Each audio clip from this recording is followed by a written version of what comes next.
boa noite. A gente vai resolver a prova de português, de linguagens e suas tecnologias, do Enem 2014, e a gente está usando como base a prova amarela. Meu nome é Camila. Meu nome é Murilo. E a gente vai intercalar a resolução das questões. Bem, eu vou falar primeiramente da questão que abre o conjunto de questões de português, que é a questão de número 96, novamente da prova amarela. É uma questão que aborda dois textos relacionados à doação de órgãos. O primeiro texto fala de 6 estados no Brasil que finalmente zeraram sua fila para transplante de córneas. Os estados aí de Acre, Distrito Federal, Espírito Santo, Paraná, Rio Grande do Norte e São Paulo, que finalmente não tem mais problemas com transplante de córneas. Em seguida temos no texto 2, na verdade, uma amostra de texto visual, onde nós temos uma propaganda que pede para que as pessoas sejam doadoras de órgãos, avisando suas famílias. A pergunta que o Enem faz aí, após abordar esses dois textos, é verificando a relação entre eles. Na questão A, na alternativa A, o Enem pergunta se a relação entre esses dois textos seria uma relação contraditória. Não é contraditória, não seria essa a resposta, porque na verdade uma relação não impede a outra. O fato de haver certos estados que já eliminaram esse problema de transplante de córneas não impede que haja novas pessoas que sejam doadoras. Então o texto 2 não invalida o texto 1, ou seja, eles não são contraditórios. A alternativa B diz que eles são complementares. A alternativa B seria a resposta correta. Então, se você já quiser marcar, eu vou comentar as demais, mas a resposta B seria a correta. São textos complementares. Um coloca em evidência uma notícia, ou seja, um problema relacionado à doação de órgãos que foi sanado, e o texto 2 complementa, pedindo que ainda se mantenha as doações de órgãos. Na alternativa C, dizendo que ele é redundante, não há redundância, não está sendo dita necessariamente não estão sendo ditas as mesmas coisas nos textos. Um fala sobre a resolução de um problema, o outro fala sobre uma campanha. Na D, dizendo que é indispensável, os textos assim, eles são completos, ou seja, na questão de dizer que eles são indispensáveis, é como se eu dissesse que um não completa o outro. Na verdade, os textos são completos naquilo que informam. Um é uma campanha de doação, o outro é uma informação sobre uma resolução de um problema em determinados estados. A letra E diz que eles são discordantes. Não, eles não são discordantes entre si, eles apresentam as mesmas propostas relacionadas à doação de órgãos. Então ficamos com a resposta B, eles são complementares, pois a notícia diz que a doação de órgãos cresceu e o cartaz solicita doações.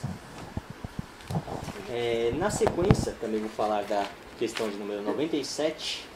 A questão número 97 traz um poema que chama Olha Eu Aqui de Novo. Então fala do poema do autor Antônio de Barros. A pergunta que o Enem faz sobre esse poema, na verdade não é um poema, é uma canção. Acho melhor começar esse pedaço de novo. A questão 97 do Enem aborda uma canção de Antônio de Barros, canção que se chama Olha Eu Aqui de Novo. O Enem pergunta, e é necessário que seja ressaltado isso, duas questões bem específicas na mesma pergunta. A letra de Antônio de Barros manifesta aspectos do repertório linguístico e cultural. É muito importante verificar que tem uma aditiva aí. O Enem quer que você verifique as duas coisas, o repertório linguístico e cultural. Dentre as questões, dentre as alternativas, nós tínhamos na letra A que o Enem pergunta que verso seria um verso que singulariza uma forma característica da fala popular relacionada a esse repertório linguístico e cultural. Seria a alternativa A, isso é um desaforo. Acredito que não tenha nada especificamente cultural e isso é um desaforo. A letra B diz que eu estou aqui com alegria. Eu acho que não há necessariamente nada também de cultural e de marca linguística, regionalística nisso. A letra C diz, vou mostrar para esses cabras. Bem, se você quiser marcar, a resposta C seria a resposta correta. Vou mostrar para esses cabras é uma marca de recurso regionalístico, os cabras como pessoas. Então, a resposta C. Na letra D, só para comentarmos, vai, chama Maria, chama Luzia. Nada de regionalista nisso.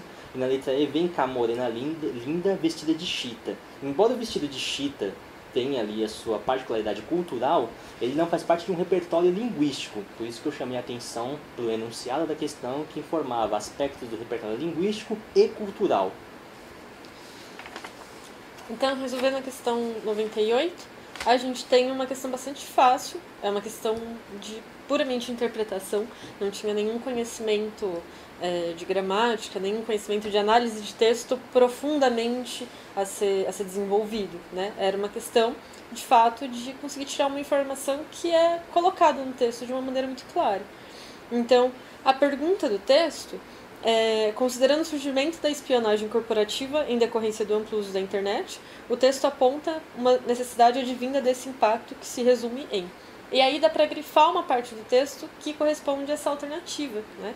Então, a gente tem, mais ou menos na metade do texto, dizendo: de acordo com o conselheiro do Comitê Gestor de Internet, o Brasil tem condições de desenvolver tecnologia própria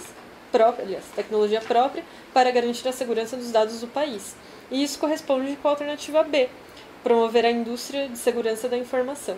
Então, não tem muito o que pensar em relação a essa alternativa, né? É uma questão dada, na verdade, é uma questão bastante simples, em virtude de outras bem mais complexas. Por outro lado, a gente tem a questão 99, que tem um texto visual, na verdade, né? Uma linguagem visual que a gente teria que analisar. Então, a gente tem um texto verbal que diz: NASA divulga a primeira foto feita pelo robô Opportunity no solo de Marte. Veja. E aí a gente tem um robô que tirou uma selfie, né? E é ótimo a charge. E aí então a questão está perguntando justamente isso, né? A charge aponta uma crítica para quê? Então a gente tem que pensar por que esse robô ele foi representado dessa maneira, tirando uma charge.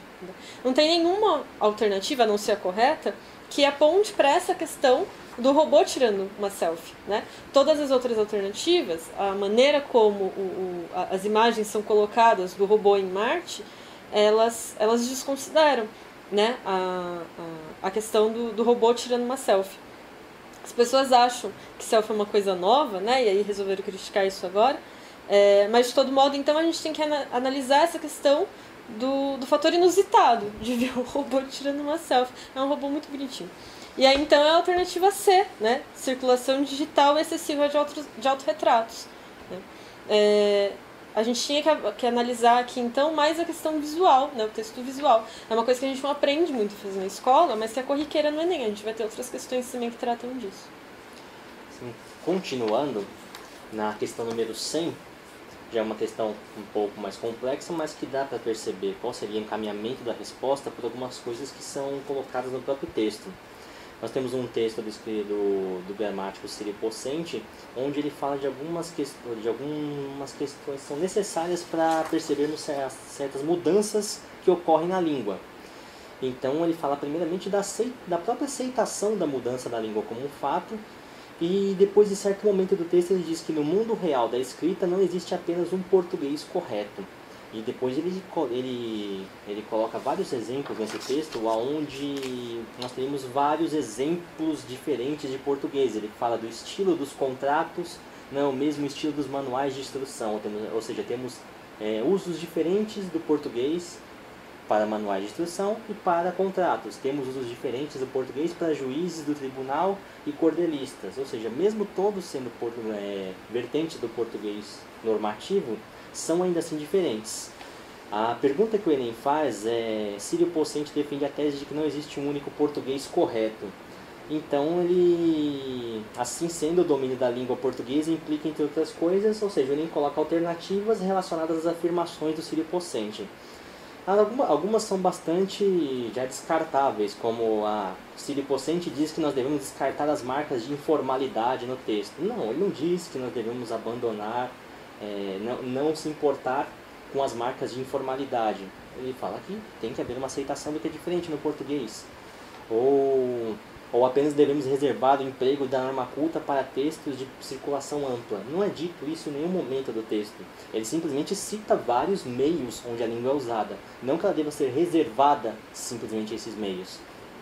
E ele fala, inclusive, em moldar uma das outras alternativas, a letra C, moldar a norma padrão do português pela linguagem do discurso jornalístico. Isso não é dito, ou seja, o Enem tem algumas questões também que, embora o texto seja complexo, as alternativas, algumas são completamente inverossímeis. Em nenhum momento é dito que você tem que pautar a linguagem pelo texto jornalístico. Não, não é nada disso. A resposta correta, que seria a letra D, ele fala que nós devemos adequar as formas da língua a diferentes tipos de texto e contexto. E é o que ele defende no texto de inteiro teor. Inclusive, ele expõe isso. Mesmo sendo gramática normativa, ela é usada de maneiras diferentes em diversas instâncias. É usada de maneira diferente no Supremo Tribunal, é usada de maneira diferente nas editorias, enfim. A letra E, só para citar, desprezar as formas de língua previstas pelas gramáticas e manuais divulgados pela escola. Não, também não é isso que ele propõe. Ele propõe novamente aquilo que está na letra D, ou seja, um uso mais amplo da língua. Adequar as formas de língua a diferentes tipos de texto e contexto.